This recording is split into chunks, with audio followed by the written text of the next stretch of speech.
And we are live. Welcome to the Profit Zone, where we discuss building wealth one property at a time. I am Don Walker, alongside with my co-host Justin Carpenter, and today we will discuss scaling your real estate portfolio in markets where it may be a high barrier, right, of entry, i.e., California, right? But before we jump into today's topic, we have a special guest here. Cedric Berry is joining us, and let me give you guys a brief background in regards to Cedric Berry and why we are so grateful to have him here with us today on the show, as well as share his story in regards to his real estate journey and how he became a successful real estate investor. So first and foremost, Cedric, he actually grew up in the Midwest from Indiana. He received his bachelor's and master's degree from USC. He is an extremely talented bass and baritone opera singer, landing his first professional experience as a resident artist with the Los Angeles Opera.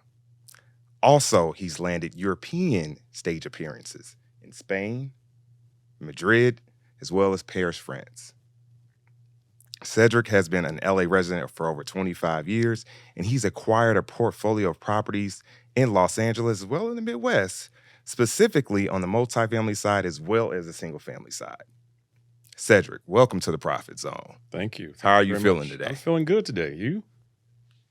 Awesome. I'm feeling Glad to awesome. have you Good, here, good, man. good. Both of you, yeah. Man, I'm so grateful to have you here today because I really look up to you. I really look up to you in regards to what you've done in the real estate space. And I want our audience to hear how you got there, right? Everything isn't easy. And I'm sure you had some obstacles getting there. So I want you to kind of expound on, hey, what inspired you to get into real estate, right? And then also share some of your sacrifices, right? It's not easy to just jump into this game and scale to where you're at right now. Right. I kind of want you to just expound on, hey, what inspired you to get started, and hey, were there any sacrifices that you had to make to get where you're at right now? Well, I thank you, by the way, and thank you for the bio and all the accolades and all of that. That my journey as an artist and all of that, it has a lot to do with how I got into real estate and why I decided to go that path or chart that path as opposed to, traditional paths. I've always been interested in design. I've always been interested in nice places. That's actually been something that's very, very important to me. My feeling is if I'm going to live in a space, I want to really like it and feel comfortable and it be my retreat from all the day's work and all of that. But when I was first starting out in my early 20s, even before that, was when I was in college, I knew that when I graduated, I wanted a certain lifestyle, and I knew that I was an artist, a vocalist, and I knew that wasn't always going to work. And so I quickly tried to figure out how I can parlay what I was doing in college into my adult years. Because when I was in college, I was a resident artist. I was a resident artist at LA Opera. I was a resident advisor at USC, and I had a nice place that I had fixed up, and all the while I went to a boarding school as well, as you know that. And when I was there, all my spaces there were I kind of designed and really liked doing that. So when I was graduating, I tried to figure out how can I have a career, make enough money to live where I want to live, and not pay for my apartment. That was the goal. Because as a resident resident advisor at USC, I was living rent free, and it allowed me to do what I wanted to do and have the place that I wanted to live in. And so I was trying to figure out how I can parlay that into my adult life. And so I started out at LA Opera, and I got a job as well, an administrative position that afforded me the opportunity to sing and to work. And I was trying to find a resident manager position so that I can manage a building, live there for free, fix it up the way I want it to, and then do all these other things. And when I was at LA Opera, I was dealing with some friends of mine there who was into real estate, and they had me read this book that anyone can own property. And what that book kind of laid out was that if you buy a fourplex, then you can live in one of the units and have your tenants pay for your living. That was one thing that I thought, okay, let me see if I can do that. I was afraid to do that because I was primarily an opera singer, and I knew that I was gigging from different, contract to contract. And so I was afraid of qualifying, and I was afraid of being bogged down with debt while I was doing that. But I also knew that if I was going to make it in Los Angeles as a vocalist, I had to make money while I sleep.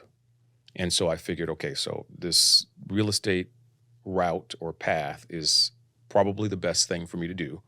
And I need to figure out how I'm going to do it. I didn't have the down payment. Everything was expensive. Even back then, it was expensive.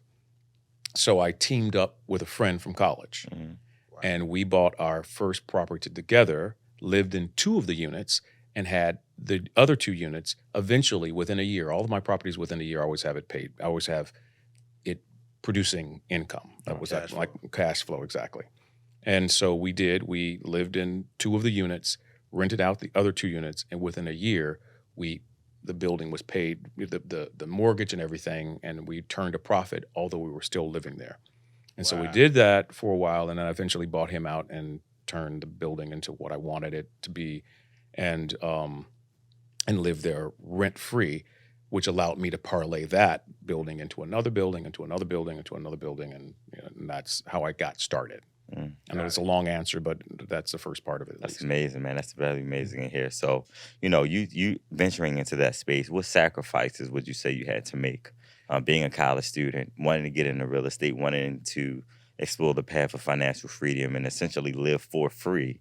What sacrifices would you say you had to make to get to enter into that atmosphere? Well, a lot of my friends in their youth partied and did all of this and traveled and all of that. And a lot of that wasn't necessarily possible for me, not only just because, finances, my finances were tied up into real estate and what I was doing, but also time. Right. I an administrator at a college university.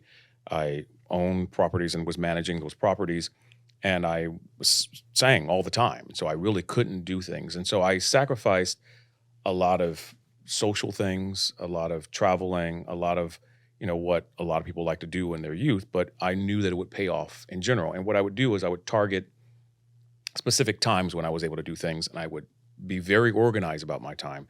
And I would go and I would spend, when people would go, I met people in Europe, to have a break in this. And I would go for 3 days, which people think is dumb, but I would do it because that was my time that I could do it. That's what I can afford. I would go there for 3 days, and then I'd go back and I'd sing somewhere else, or I'd come back and I'd deal with my properties. But you can't get anywhere you can't get from A to C without going through B, and B may have a lot of bad times in it. And you just need to sacrifice, because on the other end, you know that you'll be out and you'll be in a better place. Mm. And I've never been afraid of sacrificing, and I still do it today. But luckily, I don't have to do it as much as I did back then. Yeah, that's Yeah, amazing. and I man. think you bring up a great point. We're talking about sacrifices, but it's that delayed gratification Right. piece, right? Exactly. As hey, if you're in your 20s or in your 30s, there's some things that you want absolutely right now. Right now. Right. Whether it be the nice home, maybe you just got married and you want the nice home, whatever that cost may be. Maybe it's a fancy sports car, or maybe it's the Rolex, right? Right. And I think the delayed gratification, I've never had a conversation with any successful real estate investor, and they didn't talk about something that they didn't sacrifice or put off until they were able to scale to a certain point, right? So I just think you made an amazing point in regards to just your sacrifice. I don't overall. think, I mean, the thing is, I think a lot of people today want that immediate gratification and think they can have it all, and they think they can have it all right now, but that's a fantasy. Mm. You cannot get anywhere without sacrifice. You really can, unless something's handed to you. And if you don't appreciate it if it's handed to you, you have to work for it. You have to sacrifice. And without that, whatever you're doing, it probably won't mean that much to you, but you probably won't get that very far anyway. Yeah, Yep. that's great points. Great points. That's awesome. So let's talk about, obviously your first property was kind of like a partnership, right? Right. In markets where it's a high barrier of entry, joint venture partnerships, are recommended. That's what social media is telling us all the time. And what are some of those advantages or disadvantages with your first partnership, right? Can it cause some tension between Absolutely. a person that now you are not only personally and emotionally, you guys are, living in this under the same roof, but financially now you have that other aspect that you are kind of looking at as well. So what advantages or disadvantages come, just with doing business, as a partnership? I've always led my life with a high dose of common sense. And common sense is you need to do what you need to do in the environment that you're in. I was in Los Angeles. It wasn't possible for me to buy properties on my own. It just wasn't. And although, a lot of people will say, don't go into business with friends, don't do this, don't do that.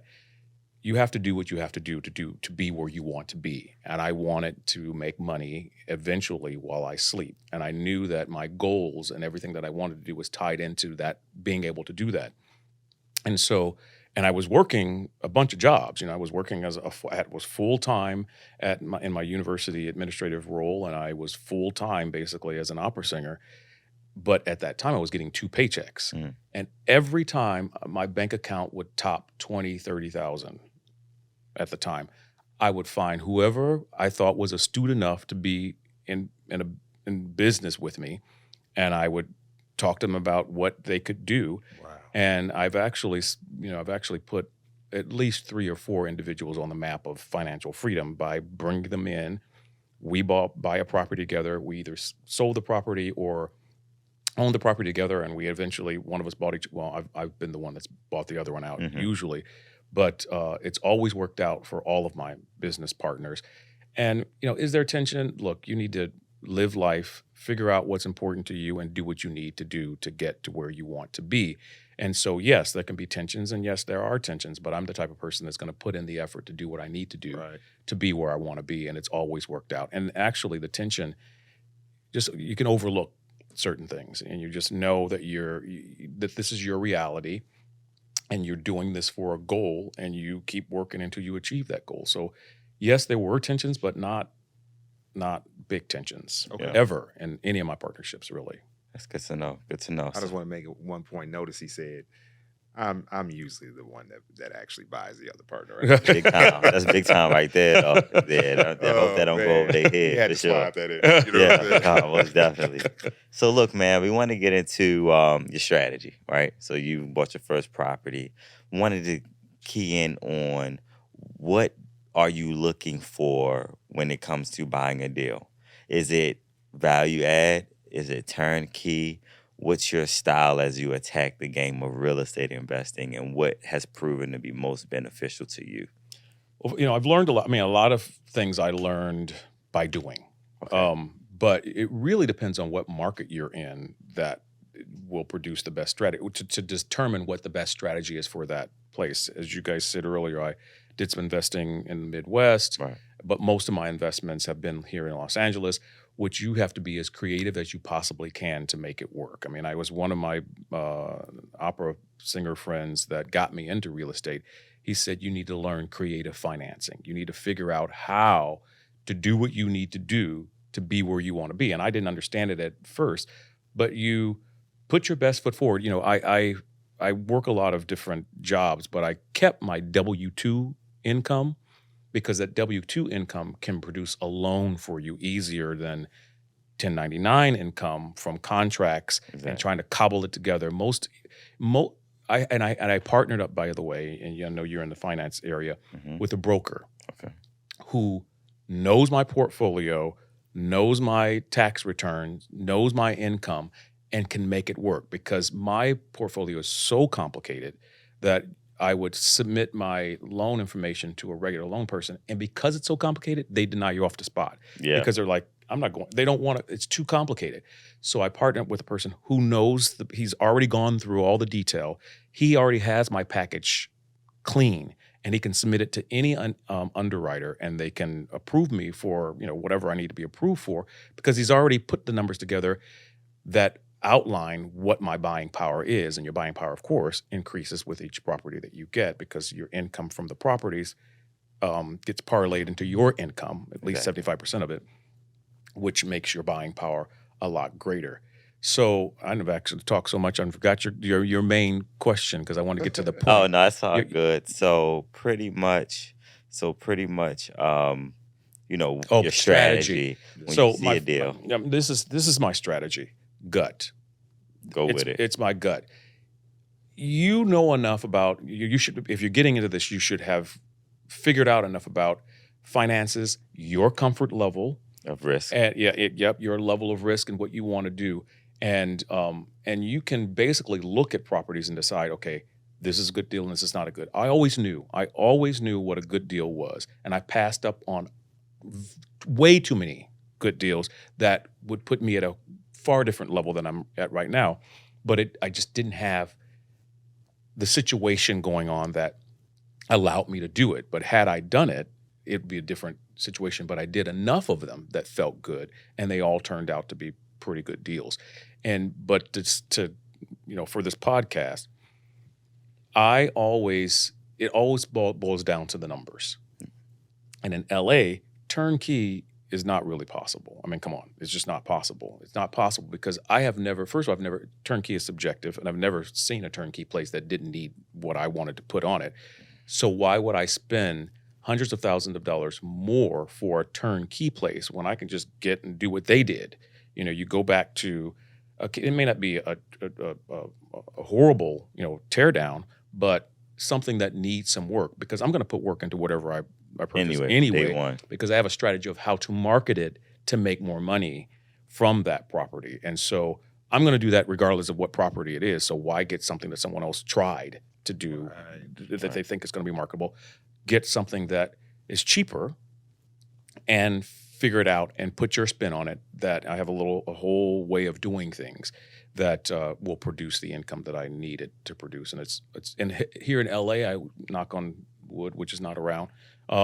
It's always worked. Yeah. Yep. So it's not a turnkey thing. It's more fixing it up and making sure the numbers work and finding the neighborhood or community that you're comfortable in that is at least somewhat on the up and up, that's going to produce the result that you want. And for me, it was rental income.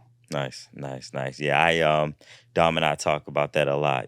Depending on where you are located and where you're buying a deal, turnkey may or may not be the best because, I mean, let's be honest, as investors, when we buy a property, we automatically walk through the front door, whether it's turnkey or not, or how we about to redesign the place. Right. Whether I'm about to replace this with shaker cabinets, or we're going to redo this bathroom, add a stand-up shower. So yeah, that makes a lot of sense. And then what I've also noticed, and what I've also learned over time, is if you buy a 100% brand new turnkey property, right? And you have turnkeys where, like you mentioned, where you have to go in and add value and do some cosmetics. Right. But I try to have an understanding of, and what I try to tell people who I have a relationship with who want to get into investing, that if you buy 100% turnkey property, you're pretty much buying someone else's profit. You are. And you don't want to get in at too high of a number to where as though you can't make your margin based off of that, because you're going to do updates anyway, because you're an investor, you're a creative, right? You're passionate about this space and what you do. So that's great insight. I will say one more thing about Los Angeles. Los Angeles is, because like we said, turnkey is relative. Mm-hmm. So if I'm going to buy a turnkey property, what that means for me is I'm going to buy a property in a better area, and I'm going to buy it for equity and equity in the long run, as opposed to cash flow. Right. Most of my properties are a step down from that, where it's in an adjacent area that's more up and coming, or is a nice area but not the crazy out of reach areas. And you buy a property that you put some money into, and you have to put some money into it, and you create that profit instead of buying someone else's profit. Right. Exactly. Awesome. Yeah, I think all valid points here. I think we have some people in the audience that, when you think about turnkey, you got to know yourself as well. You got to know yourself in regards to a distressed property. A lot of people in the audience, they just may not have the knowledge to actually, build a team, or just have the endurance to put that project together. Right. So knowing yourself, you could really get yourself in a complete mess. Yeah. Trying to go get something distressed, knowing that you don't have this. Not that you don't have the competency, but you just don't have the time to put that together. Right. Exactly. So knowing yourself, I think, is 100% key. Knowing your goal, obviously, that will kind of just right there just tell you which way you need to roll. Do you just need to roll with something just like, hey, tenants are already in Right, it, right, right. let's Right. roll with it? Or do you have the willpower to get something that's a little bit more, not necessarily distressed, but it just might need a lot more work? Or are you not the person that should be investing in real estate? That Exactly. may be that you need to know yourself well, because especially if you're going to deal with tenants and Yes. you're going to deal with the stress, and you're going to deal with the having to get your hands dirty and all of that. You need to know what type of person you are. And I will say this: if you're handy, if you have a lot of patience, this and the other, you can get in on the stress side and fix it up. If you want to get in on the side where you don't have to do much, then you have to have more money. Right. Yes. Period. That's You true. have to have more Exactly. money, That is particularly in true. cities like this. Yeah, that is true. That makes sense. And to you and Dom's point, working with distressed property is something that I specialize in. Like, we're pretty much taking an abandoned home and really like going in, blowing out all the walls, Yeah, new yeah. plumbing, new electric, Yeah. really reframing the whole place. That takes a lot of patience, a lot of work, and a lot of resources. Confidence too. Yes, yes, I yes. bought a couple properties here in Los Angeles, and I said, okay, this took 2 years off my life. This took at Literally, least- it feels seriously, like because you know when you're dealing with things, I'm like, I'm gonna bear this through, but I know I'm gonna live at least 1 year less, because I had to deal with homie across the street, because I had to deal with it's like definitely. there's a lot you have to deal with, and if you don't have the patience to go into it, don't, and you can lose relationships. I mean, it's Yes. just there's a lot that goes into it, and it's not easy. But if you come out on the right side, it can be very. Yes.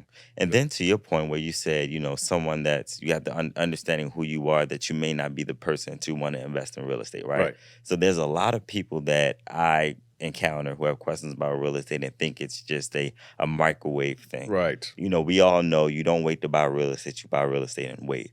There's a lot of people who think that, okay, if I can put this money in a property, I expect a return on my investment within 30 days. Right. It never works like that, Right. right? So what is your advice to people who may have that type of mindset as it relates to approaching real estate? Common sense, common sense, common sense.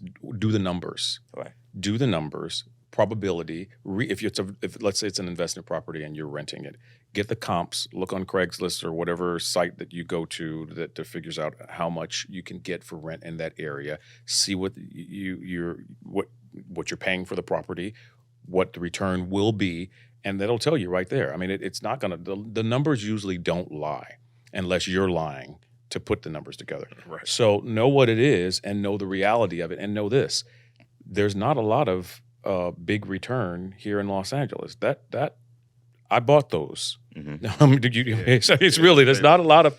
You have to wait a while to do it. You really have to wait a while, or have some angle to turn a property, or have some big down payment to pay it down.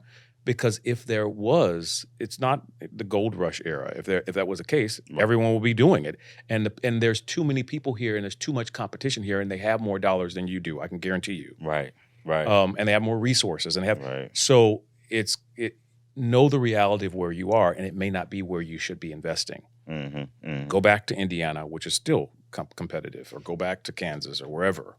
So that's great that you said that, right? So Dom mentioned that you have a great amount of out-of-state investments, right? So you do out-of-state investing in Indiana. What has been the difference from investing in the Midwest and places like Indiana versus a place like LA? Night and day. I mean, first of all, investing anywhere other than Los Angeles is night and day, unless you're going to San Francisco, or you're going to Chicago-ish, or you're going to some other big city with some, LA is like none other. I mean, it's just crazy expensive. San Francisco is like none other. There's so many places that New York, that's what I was thinking of, New York. I mean, it's just kind of like you don't really invest in those areas unless you have an angle. And there are angles. And I will say this: if you're persistent, you will find something that works for you, but it's a lot harder, and there's a lot more sacrifice. If you go to the Midwest, particularly if you live here and have income from here, and you go somewhere outside, your buying power is going to go a lot further. You can do a lot more with cash, and there's a lot less risk. But there is other risks in going outside of state. You don't live there. Right. you don't know the communities, you don't know the neighborhoods, you don't know what the trends were, what the probability of trends are in the future. So you need boots on the ground. You need someone there who knows, or that you've lived there before. Right. You know, that's why I went to Indiana. Right. I'm sure that's why you went to Chicago. You've lived there before, so you know more about the area. But if you don't know the area and doing it blindly, that's dangerous. That's very Right. dangerous, because you don't know what you're getting yourself into. Definitely. And I would even say that as I have to agree with you as an out of state investor as well. I invest primarily in Baltimore, Maryland, where I grew up, Mhm. and I grew up there. I know You that know. side of town. Right. I have relationships with people in the neighborhood, or maybe Right. the next neighborhood Right. over, that can say, "Hey, swing by this property. Check. They just installed the HVAC. Swing by the property for me. Right. Make sure the door's not open." That's a big one. You know, That's a big So, one. Because first of all, I can't tell you how many properties that I've renovated have gotten robbed. That's another one. That's It's just another like, one. Right. goodness gracious, it's ridiculous. And I have to say one more thing about investing, period, but also investing outside of state. We don't always have the complexion for the connection. So, you know, you have to know what you're dealing with and know the community that you're dealing with, and know how to either camouflage if you need to camouflage, Mhm. or market the way you need to market for the audience that you're looking for. You know, because I've run into some issues like that as well, that I've just been stunned by. You know, sometimes people think that, you know, the world is a certain place. I think today we're waking up to the fact that it's not.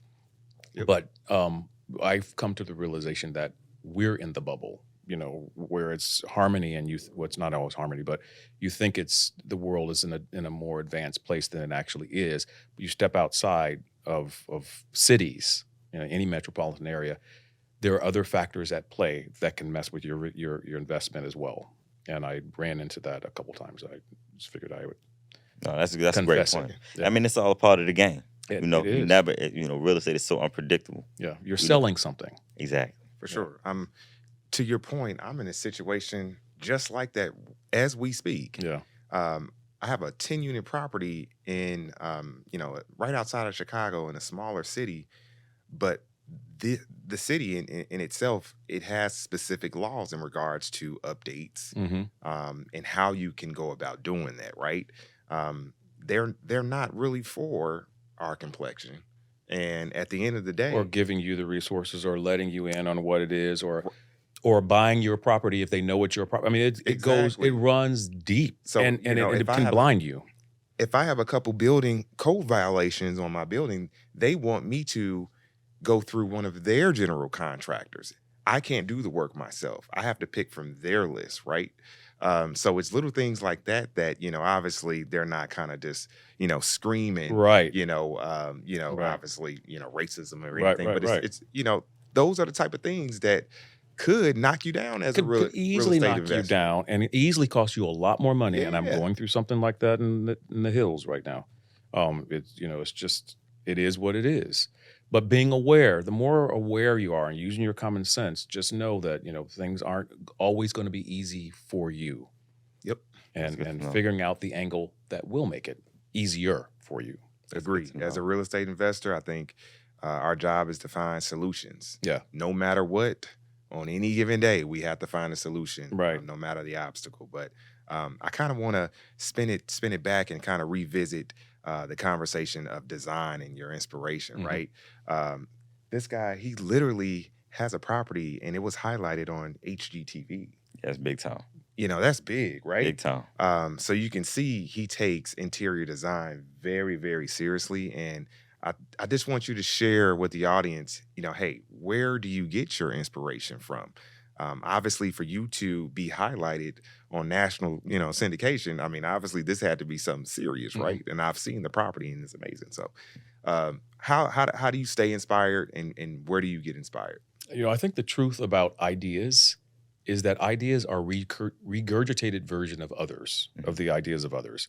And so what you do for your ideas is look everywhere, be aware of everything, go to Pinterest, get a collection of things that you like, go to House, the app House, Mhm. get a collection, go to the Architectural Digest, Mhm. and figure out what you really, really like and what resonates with you, and then figure it out. When I was singing and all of that, and when I'm still singing, but when I was going to school for singing at camps and boarding school and all of that, instead of taking regular classes, my extracurricular classes would be shop classes and things like that, because I've always liked building, I've always liked design, and the good thing about being an artist and going into real estate is that I feel like I'm still an artist in real estate, because I can build something and I can design something and I can walk away from it and it's there for me to enjoy all the time. It's expression of who I am. Mm-hmm. And so I always keep a collection, an inspirational file of things that I like, and I design things based on moving toward the direction. My problem is I like just about anything well done, Right. but I do gravitate towards specific styles and things like that. And I put my own spin to it, and it's worked. And one other thing that I do is when I invest, I never rent out a place or present a place to anyone else that I wouldn't live in and I don't like. And that's the litmus, because Mm-hmm. that's what's produced the greatest success in what I have done, is because what I've designed attracted others. Right. And that's how I've gotten the security and some of the investments that I've done by doing that. Yep. So that's great. That's great points, man. So let me ask you this. Because you were in.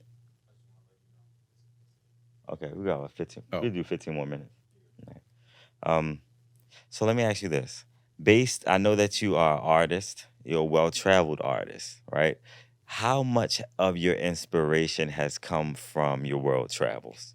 A lot of it. Really? And what are some of the countries that you take your inspiration Well, I was saying earlier that I like anything well done. I really do. If it's well done, I craftsman, mid-century, Rococo, a lot of different styles.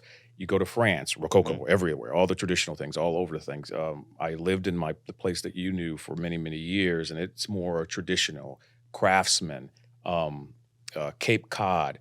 It's just everywhere I go, I travel down streets, I take pictures of everything that I like. And I can just walk down the street and appreciate the architecture of buildings and go into lounges and clubs and hotels and just be awed by the things that I see. That gives me a different idea of how I can do it. I can't tell you how many hotel rooms I've stayed in and I've taken pictures of hardware or the way that a door slides, or I'm constantly doing that. I'm constantly doing that, and it's all informing my taste. Yeah, and what I like. And so I'm really comfortable in going into spaces now and knowing how to turn it into something that not only I like, but that I think will resonate with others. That's awesome. That's awesome, Love it. man. That's awesome. I love it.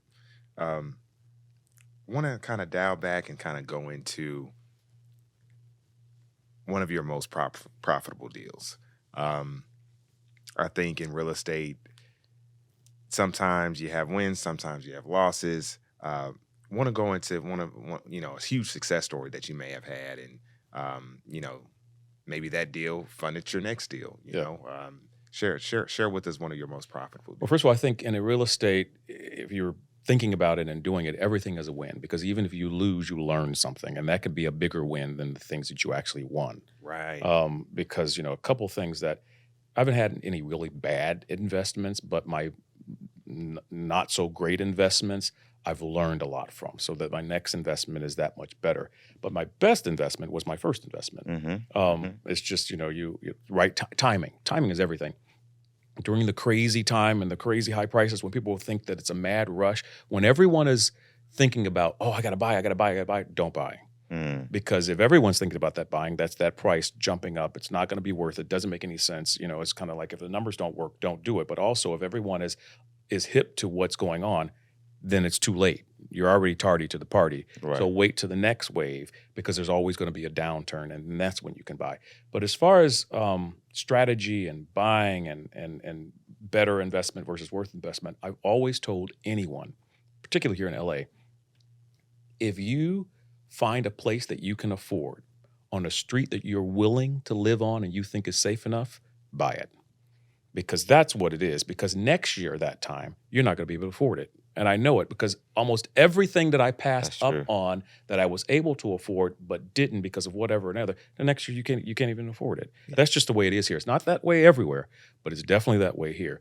So location, location, location. They always say it, but it's really what your location may not be Beverly Hills, because Beverly Hills is gone and way gone and went. Over. Most places in LA, LA is up and gone, but there is somewhere that you will feel comfortable with that you may be able to afford, and if that's the case, get it, because everyone is looking for a place. We keep expanding out and out and out. You know, when I first came here, oh, you don't want to live south of Wilshire. Then you don't want to live south of Olympic. Now you don't want to live south of Pico or south of Venice. Keep going until you feel that you're comfortable and you can afford where you are, because it's going to catch up to you, and it's going to be worth something. And so my first property I bought in the nicest area. Brought, just like everyone says in all the books, the worst house on the best street.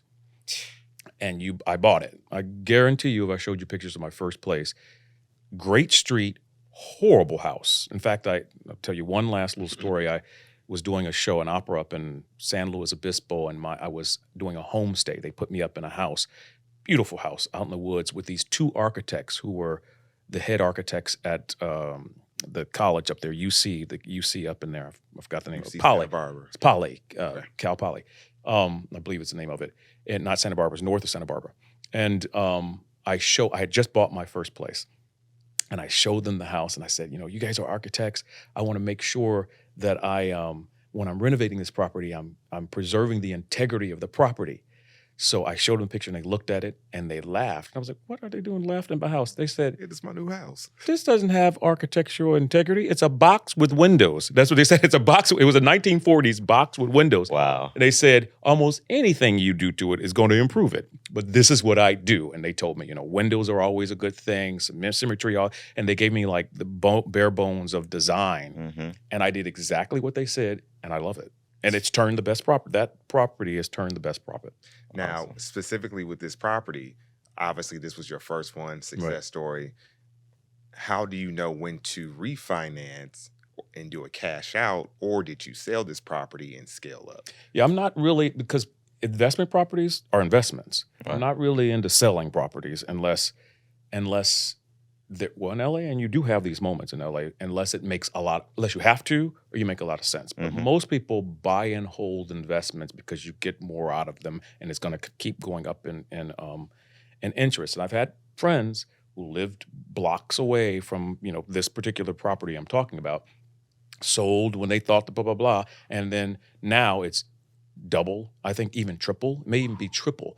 So it really depends. You buy when you need to, but if you want another property, you're going to have equity in it in LA. If you play your cards right within a year, you're usually going to have quite a bit of equity in it. And if it makes sense for you, do the numbers, use your common sense to pull a little money out of that and parlay it into something else. That's how you move up. Exactly. I've done that many times, and sometimes you don't have to do that. It all just depends on the numbers and where you are. Mm-hmm. That's a great answer. Yeah. Great answer. But selling, I will say this though, there are these big bubbles like last year. 2020, there's a bunch of them, and analyze that profit. Figure out if it's wiser in your temperament with dealing with properties and your age and what you want to do with your life. It may be a great time to cash out and then put it in something else that's an investment that lets you make money in the stock market while you sleep or whatever. Mm. There are different ways to deal with it here. Knowing who you are, where you are, and what you want to do can help you decide what to do with that property at any given time. Because the real estate market in LA goes like this: plateau, go down a little bit, but then it comes up to a higher plateau, goes down a little, then it can go, and it's been doing that forever. Look at history. One of those, you want to sell on one of those plateaus. One of those plateaus. Yeah. Unless you're going to leave it to your kids or something like that. Right. You want to sell on one of those peaks. And just get out. And if you go anywhere else, you're going to be the kingpin. Yeah, that's fire. And Dom and I often talk about selling. You sell to scale. You want to make your money with the property. If you buy and hold it, make it back from the cash flow. Right. But ultimately, if you get a good number, just let it go. But the key is when you sell, you want to put it into another investment that'll make you more money and that'll scale you up, either from a cash flow standpoint or equity standpoint. Right. I've had people in my network personally that will sell a property and get a great payday and just squander the money. Well, if they're retiring, okay. Right. But other than that, if you're in your working years, what are you doing? Exactly. You better off just Messing up your investment. Exactly, Right. exactly. So we can't stress that enough, man. If you get into real estate, you got a good deal, if it makes sense to sell, sell and scale. You can't go wrong. Right. For sure, for sure. And I think this is a great segue into, hey, we have an audience out there, we have listeners that may have just landed that first property, right? And they're listening and they're trying to figure out, how do I scale? And how do they develop that mindset, right? I hear you kind of, you go through obviously your first property, and I'm not sure what number it is now. I'm sure it's plenty, but how do or how does one early investor develop that mindset of, hey, if I have, a $500,000 house, how can I get another one when I'm already in the $500,000 worth of debt? How is that going to work on my debt to income ratio? I might not be able to get approved for another one. Mm-hmm. And that's one of the questions that I get a lot, right? How are you able to scale and buy multiple properties, knowing that you only may have one W-2 or a certain amount of income? So if you could share with us, how were you confident, or, what were some of your resources with your mortgage broker to get you to that point? Well, the property itself is your portfolio, is your money. That's part of what you're doing, particularly if you're renting it. I mean, that's your income, literally your income. At least a certain percentage of it is literally your income, and that is actually what allows you to parlay that into something else and build on it. Not only can you pull money out of it, but the asset itself and what you're making or what you can potentially make on that property will go into your finance or your qualification for the next loan to step up to the next one. And to put that in layman's terms, if you're buying another property and you have two properties, you're not going to live in both of them. You may be investing one, you may be living in another one. You may be investing in both of them or using both of them as investment properties. Well, that investment has an income value to it, which the loan officer or your broker or whoever you're dealing with can use as income for qualifying for that next building. And that's how you do it. But you also need to know who you are, where you are, what you're doing, what your goals are, what you need, and what your temperament is to decide what's best for you at this time. Or is it better for you to invest in something else, or do something? Just know yourself, do your research. Don't do anything with an impulse, and definitely don't do anything because everyone else is doing it. That's the wrong time to do it, as I said earlier. Makes sense. Great advice. Great advice. That's awesome, man. Hey, one of the last questions here. What's your buy box looking right now? Are you looking to still invest right now? Are you searching for another property? Yeah, I actually stopped searching a while back because I always know if I can smell it and it makes sense monetarily, then that'll pique my interest. Other than that, I'm living, doing the best I can, try to perfect where I am, and trying to solidify what I already have, and manage it and stay on top of it. I'm not saying that I'm not going to invest. I'm going to say if the thing comes around and I see it and it makes sense and the dollars make sense, I'll do it. But if not, I'm good. Awesome. That's amazing. Well, hey guys, let's wrap up here. We appreciate you coming on the Profit Zone. We're definitely grateful to hear your story and your experiences. This is the Profit Zone, where we share not only our most transparent wins, but also our most transparent losses, right? So on our next episode, it's going to be a great topic. We're going to be talking about the difference between being a landlord versus being a real estate investor. Okay. Yes. Two big differences, and we can go on and on this topic for days to come. So tune in, guys, to the next episode, and thanks for tuning in to the Profit Zone. Peace. Thank you.